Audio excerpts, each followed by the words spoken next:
Joe Beermaster. I'm going to show you how to remove and change the mirror. This is a 19 Chevy Trax. This goes for multiple years.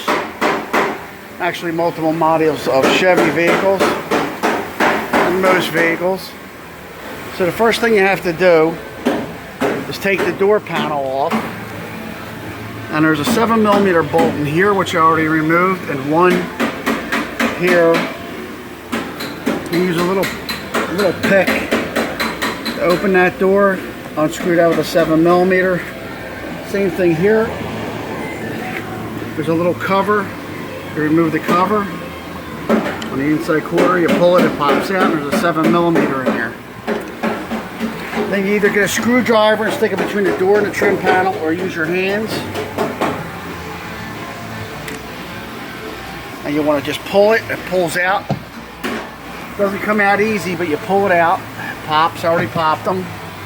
And then you want to lift it up. And you got that off. So now that we got that off, apologize for the noise, but it's a working shop. And inside here you have 3 10mm.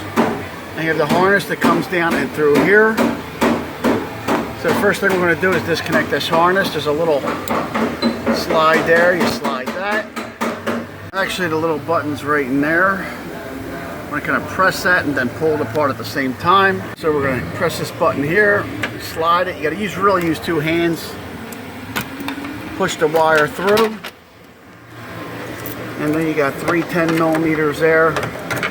We're going to loosen each one of them, take them off. And once we get them all off, there's this little piece here that holds it from falling down and damaging the panel. There's a little flange on both sides. You might have to squeeze that with a plier and pull it out.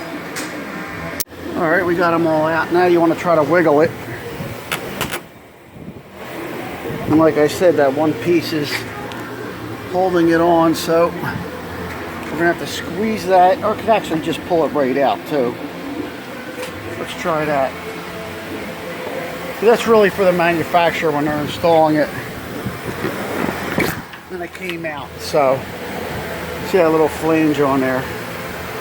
But that doesn't matter. So to put the mirror back, you just do the reverse process. And that's how it's done. Joe Beermaster, thanks for watching. If you liked the video, please subscribe. Like I said, it's a working shop, so I try to do the best I can.